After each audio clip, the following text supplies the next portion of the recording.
The broadcast is now starting. All attendees are in listen-only mode. Hello, everybody. Good afternoon, and welcome to the May installment of Third Tuesday Conversations. We are glad that you are with us today. My name is Elizabeth Pedersen. I am your substitute 3TC host, although you've heard from me a couple of times now that our friend Danica is on maternity leave, enjoying her time at home with her new little boy. Today, we have with us Molly Beck Dean, who is the director of the ELCA Youth Gathering. We are very excited to be getting a window into what the planning of the gathering has been looking like and have an opportunity to ask some questions that are burning in our hearts of the director herself. So thanks for being with us today, Molly. Yeah, it's my pleasure. Thanks for having me. Yeah. One quick thing before we get started. We would love to answer any questions, most questions that you might have today. And so I invite you to join our conversation by typing your questions into the question box that you should find on the right-hand side of your screen. And I'll get those to Molly later in our time together. But first, Molly, I would love for you to tell us a little bit about who you are. Not everybody knows you or knows what you do with your life when you're not planning the gathering. So could you just introduce yourself to us in that way? Sure. So yeah, my name is Molly. I live here in the Chicagoland area. I've been on staff with the gathering for just over 3 years now. I started 6 months leading up to the 2015 gathering, and my predecessor Heidi and I kind of led together to the finish line, which was great.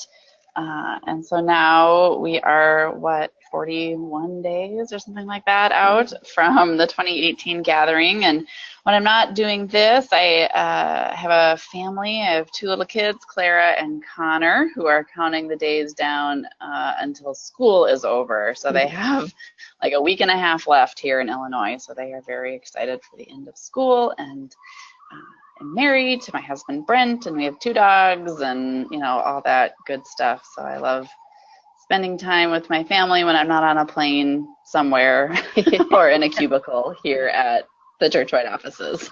Awesome. Thank you for that. So this, as you mentioned, this is your first gathering as the sole director. So I'm just wondering, how has it been for you? What have the last few years looked like for you? What has surprised you or been most rewarding in this process? It's been a really exciting 3 years. It's been, I work with the most amazing group of people, and that's just always my favorite thing. And so, we have a small but mighty staff, but then we have amazing team leaders and teams who really are the brain and the brawn and the creativity behind most of what happens. And so just getting to be with all our different planning teams when they dream and meet and plan is so exciting. And people always ask, like, oh, what's the hardest part of your job? And I've narrowed it down to 2 things. I think one is, so I've been in youth ministry for a long time, synod work, congregational work, and so both that and just being a mom and all that, like you're really hooked to the school year cycle. And so learning now like a longer 3-year cycle has just been really weird for me. And so that has been a challenge. And then also like the sheer amount of contracts and paperwork that go into the gathering is pretty mind-blowing. Yeah, I can imagine.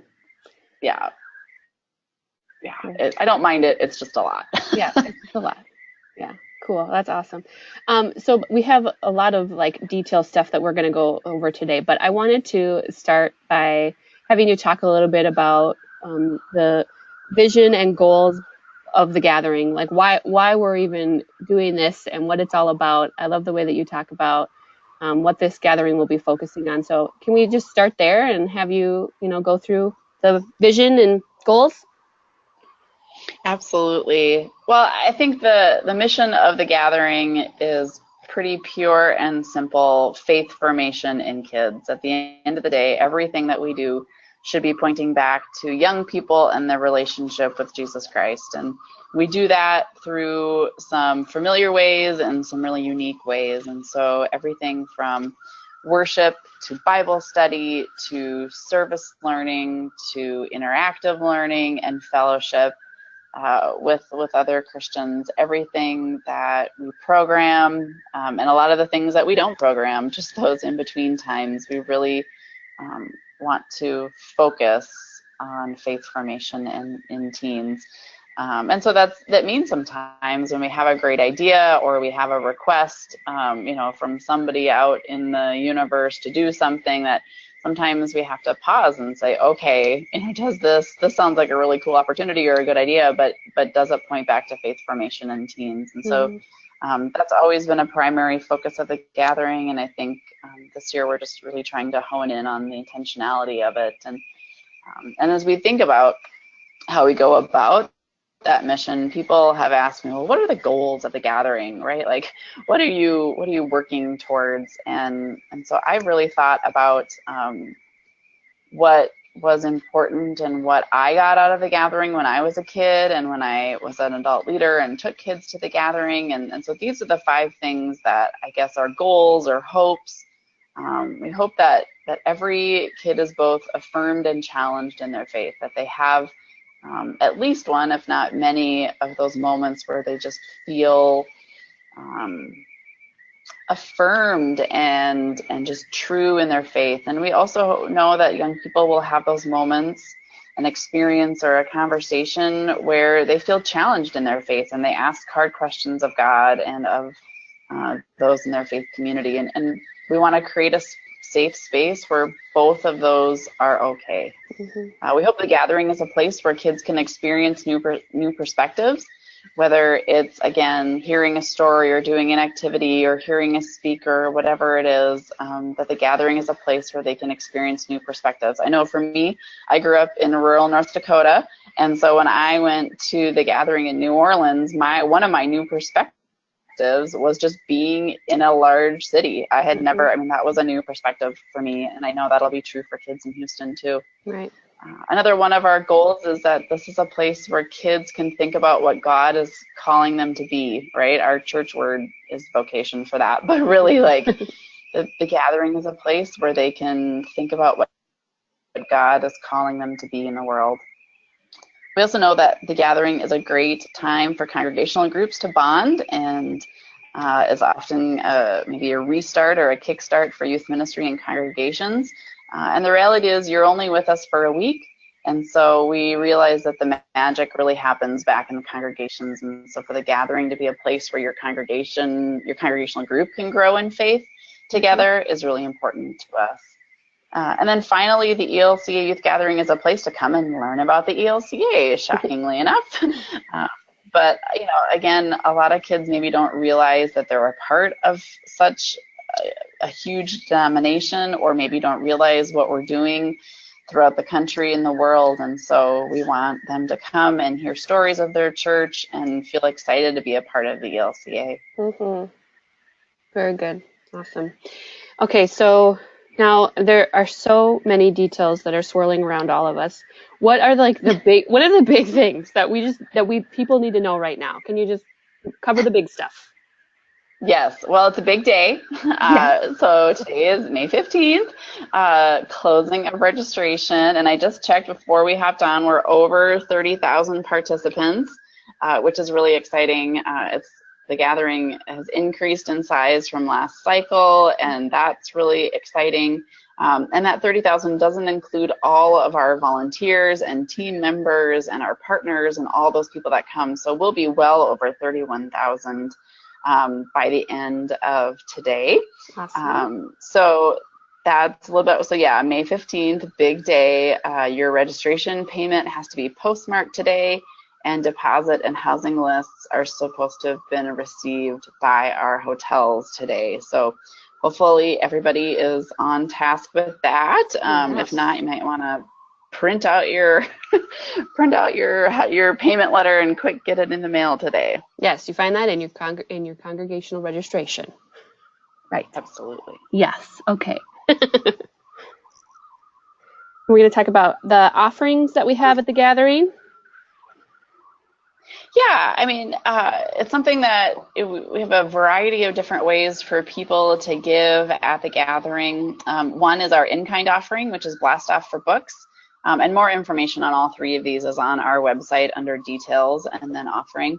But Blast Off for Books is our in-kind offering. And as we've spent the last 2 years talking and learning from partners in Houston, one of the things that we've learned is that literacy is an issue in Houston, and we know that if we can get kids reading early, they tend to be readers for life and then don't start off kindergarten or elementary school with a disadvantage. And so we are looking to put books into the hands of young people in Houston, and we chose this, you know, a long time ago, 18 months ago, but then Hurricane Harvey happened, and there were entire school and public libraries that were wiped out in the Houston area, not to mention, you know, the hundreds and thousands of families that lost their homes and all their possessions. And so now not only are we looking to put books into the hands and homes of kids, we're also partnering to help fill library shelves back up. And so the list of books that we're collecting is on the website, so we just encourage people to bring that. We're once again partnering with World Hunger. Last cycle, it was Walk for Water. This year, it is the Global Farm Challenge. And so we have a matching gift. And this donor will match dollar for dollar any gifts that are given up to $515,000. Wow. And so we're really excited, as always, to partner with World Hunger. And then finally, we do a Sunday morning offering during worship, and then that offering is split between the Gulf Coast Synod, our host synod, and then Prison Congregations of America and Global Ministry New Starts. And so that'll be, we always kind of, you know, give a little bit to the host synod, and then a little bit to a domestic mission, and then a little bit to a global mission this year. Cool. So the Global Farm Challenge, that will be in the Interaction Center, and there will be a place to give our donations in there at that? Absolutely. Yep. You can bring your check or your cash or whatever it is to their space in interactive learning Thursday, Friday, or Saturday. Okay. And then I have a question here. Can we bring books from our area, or do you prefer cash? You can bring the actual books, and there'll be a truck to collect the books on Wednesday night outside of the stadium. Yes. So you're not taking cash? No, we're not taking cash on site. If you don't want to bring your books with you to Houston, you can ship them ahead of time, and that address is on the website, or you can purchase them through our Amazon wish list. Right.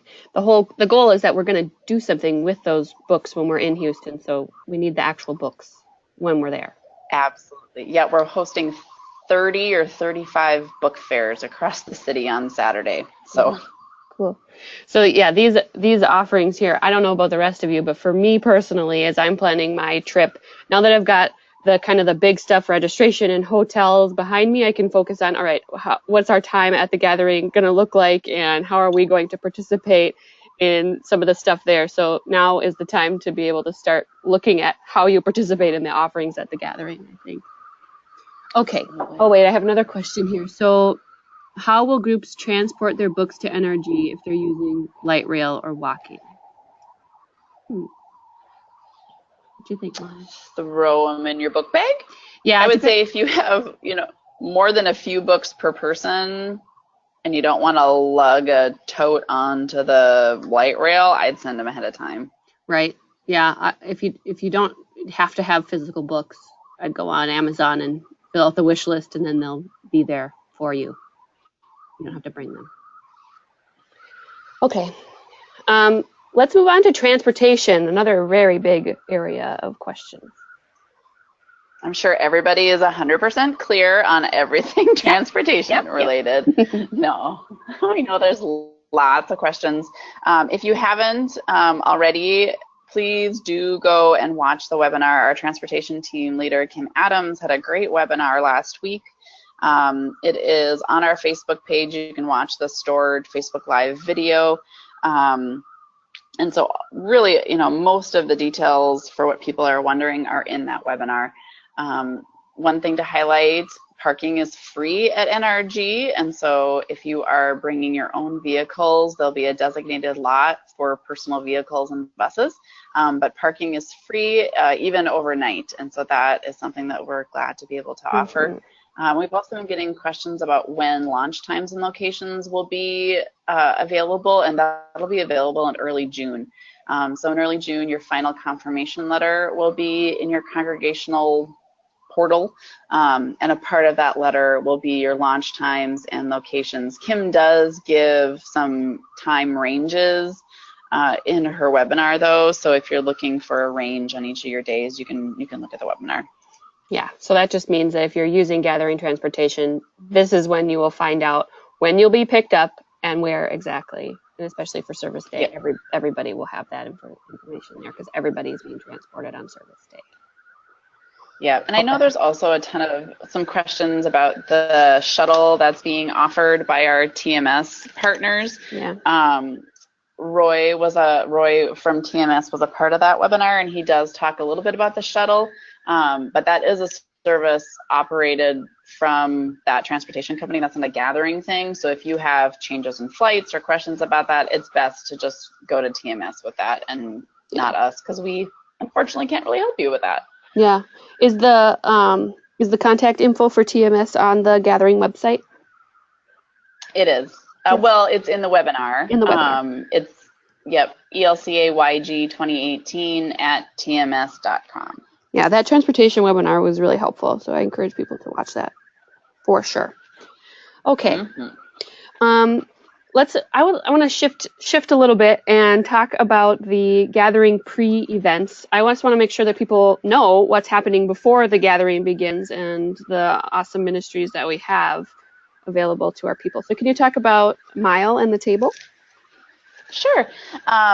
Yeah, so I really am jazzed that both of these are a part of the ministry of the gathering. So Mile is the multicultural youth leadership event. It's a pre-event for young people of color or whose first language is other than English. And it's a leadership event for this population of our church to gather, to be in community with one another. There are going to be about 700 young people and their adult leaders who will gather at the University of Houston for Mile leading up to the event under the theme of one. And so talking about how we are all one we're one body of Christ, we're one in mission, we're all part of one household, and most importantly, we are one together in Christ. And so the organizers are just doing a great job creating opportunities for young people to grow in leadership, grow in faith, explore culture, talk about things that are important in their communities. And so Mile is just, I think, a highlight of ministries in our church, as well as the table, which if you've been a part of the gathering before, this was the pre-event formerly known as DALE, the Definitely Able Youth Leadership event, and kind of did some reimagining and rebranding and are now called the table.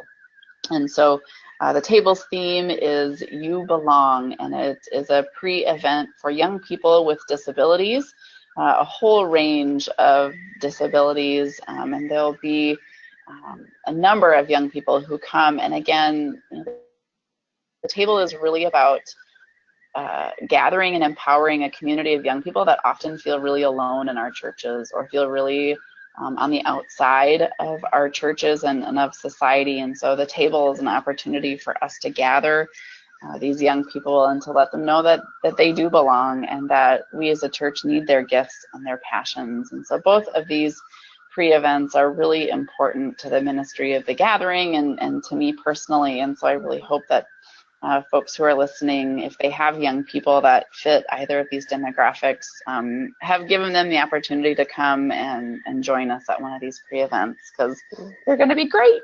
Yes, they are. Awesome. Okay, so we're going to jump into questions now. So if you have a question, you can send that in and I will get to it. I have a whole list that I'm going to go through. I would love to know what changes are there from past cycles, or what's new this time that we can look forward to? Oh, it's been fun to kind of dream about some new stuff. I think one one big change is that we've added some large group or medium-sized group Bible studies.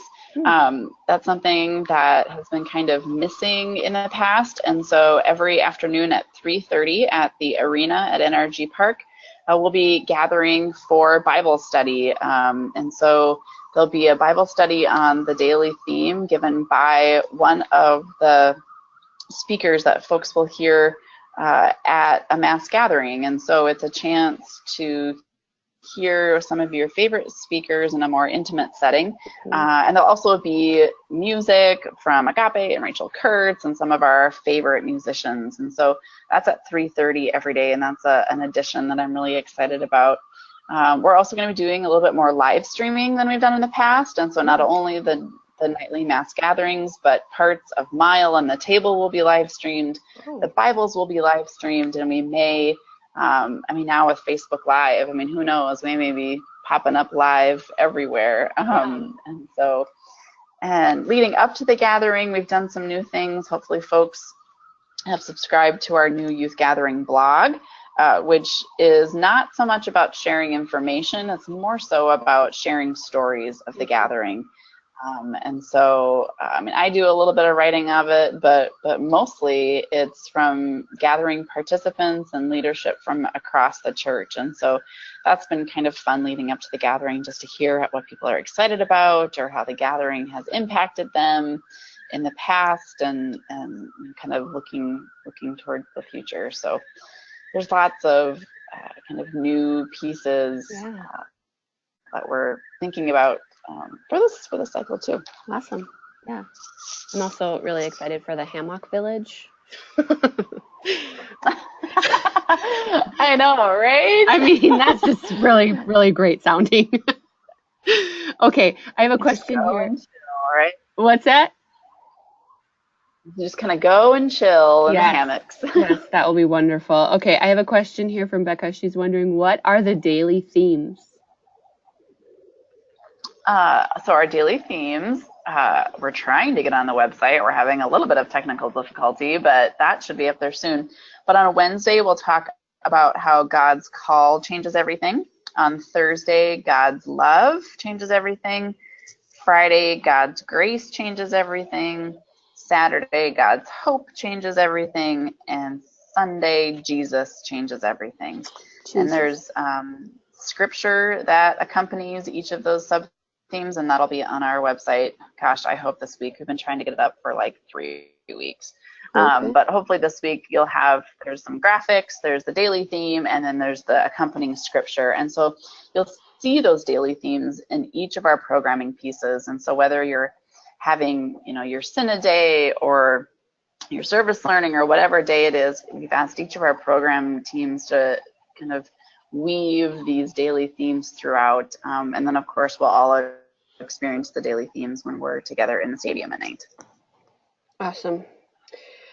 Okay, I have a question here, but I have a pre-question to it. The question is, will there be Final 15 curriculum coming out? But before you answer that, can you just tell us what the Final 15 is? Sure, we do actually a first and a Final 15, which are short little devotions that we provide for congregations each day for you to do with your kids wherever you are. So maybe everybody gathers in the morning for breakfast in your room or at the hotel or whatever. And it's just a short 15-minute devotion, some prayer, some scripture, some questions for reflection. And same at night, right? So you gather at night when you get home from mass gathering, get to your hotel, gather quickly in somebody's room and just reflect on the day.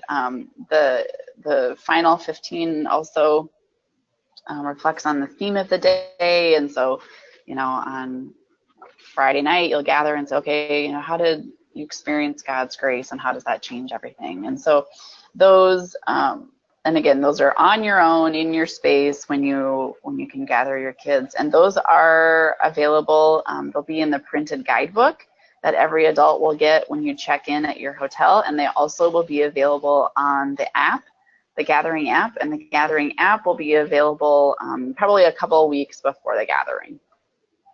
All right. Perfect.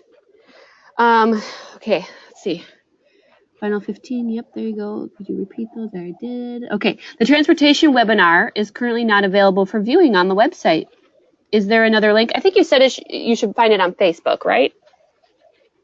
It's definitely on our Facebook page, and it will be up with the rest of the webinars this week, like the Zoom version of it. I know the Facebook Live version, for some reason, a couple of minutes at the beginning are cut off. I don't think there's anything like super critical you missed. Okay. But we'll get the Zoom webinar up this week.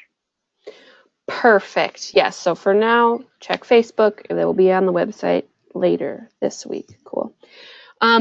When Katie's wondering, when will we know about mass cast and communion assistance? Ideally, those notifications are going out like now-ish. I think they were waiting for the final registration. And so my hope is that those notifications go out this week or next. I will say, we know that there's over 11,000 people who have volunteered to be communion assistants. So I would say prepare to be disappointed. And then if you are one of the communion assistants, you can be delightfully surprised. Yes. But there's so many people who want to participate in these ways, and that's awesome. Yes. But the reality is we only need 2,500 communion assistants. So, but those notifications will be going out soon. All right. And then let's see, here's a question. I know today we were supposed to be able to sign up for interactive activities. I've been on the site this morning, but I can't find the sign up. Where do we sign up for? I'm assuming they're talking about like habitat and blood donation and hair donation. Yes, we had hoped to have it up May 15th. That is not ready, so you're not just missing it or whatever. It's not up there right now. Okay. We're trying to figure out when that's going to be ready, so stay tuned. Stay tuned. That's great. Fun, Fun, fluid, and flexible. Yeah, that's right. Yeah, we're doing what we call like priority passes, which is if you've ever been to Disney World, it's kind of like Fast Pass-esque. Yeah. And so we're trying to get the technology to cooperate. So then you'll sign up for like a window of time that your group will be able to go, and you'll get priority to do that activity. It's blood drive or ropes course or different things in community life or whatever it is. Cool. It's going to be great. We just have to wait for it. Challenge, perhaps. Yes. Yes, it is. We are not Disney World. We did not have Disney's technology or budget. We have three full-time staff, and there you go. Okay. Oh, Andy Arnold said priority pass will be handled in the app. Yes, that's the hope. So soon. Okay, thank you. Okay, you know what, Molly, I'm wondering if you have any advice. If you were going to give advice to a first-timer, what would it be? And what about advice for a veteran? Oh, advice. I mean, I think advice for veterans would be just to remember or to try to see this gathering with fresh eyes, because for a lot of the kids that you are journeying with, this will be their first time. I think sometimes when we've been before, we can get not jaded, but it's not like the spectacular, it's not like the aha moments that sometimes first timers have. And so I would just say, just remember, for most of your kids, this is their first time experiencing the gathering. And so to try to see it with those fresh eyes too. Mm-hmm. For newbies, like you said, let's be flexible, to stay positive and just to relax. Mm-hmm. And to realize that not everything is going to go according to your plan that you've worked so hard to create these last months. Mm-hmm. But if you stay positive and flexible, then things work out. And I think for everybody, I'll do a plug for our gathering handbook. It had a whole bunch of stuff for leading up to the gathering, which is still applicable, but there's also some great tips in there for leading at the gathering. And so whether you're a veteran or a newbie, there is something to be learned in that handbook. It's something that we crowdsourced from across the ELCA best practices, and so there are all sorts of wonderful little nuggets of wisdom in there for a whole range of experience for leaders. Awesome. Yeah, I agree. The handbook has a lot of good stuff in it. So if you haven't looked at it, just go check it out. It's a free digital download. Seriously, it's free, and there's so much in there. I mean, give it to your adult leaders and make them read it cover to cover. I mean, that will be Yep. good assignment on the bus ride down or the plane ride. Yeah. Or, before you leave. Maybe that'd be better.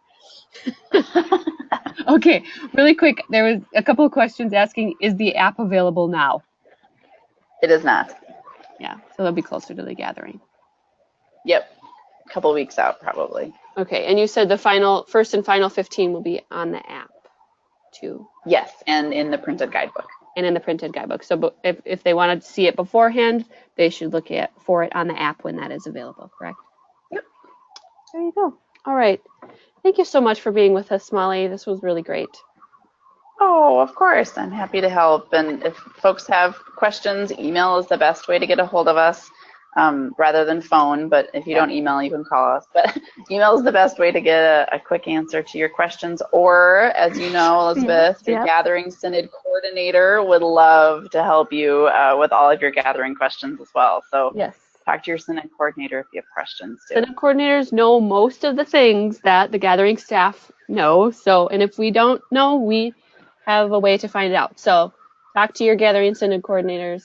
They know things. And you know what? If you just want to talk to somebody about logistics and how, if you haven't brought a group to the gathering before, what it's going to even look like, just call your Synod coordinator and have a conversation with them, because as Molly said before, it's hard to know what we need to communicate, because if we've done it so many times, we just don't know what the best way to explain it is. So just call and talk, and it will be great. That's right. Yes. Okay. I have a couple of housekeeping things that I want to get to. Third Tuesday Conversations is made possible by all of you members of the ELCA Youth Ministry Network. So thank you for your membership and for your support in helping us put this resource out to all of you. If you want to look back and see all of the awesome titles that we've gone through over the last 8 years of 3TC, you should go and check out the archive. There are so many things there that are all really, really good. So check out those 3TC archives. And then, thanks for being here. This is our last 3TC of the year, so I hope you have a great summer, and I hope to well, maybe I won't see all of you in Houston, but I'll be in Houston with all of you, and I'm looking forward to experiencing the gathering with everyone. It's going to be awesome. Have a great day, and thanks again. Blessings. Oh, goodness.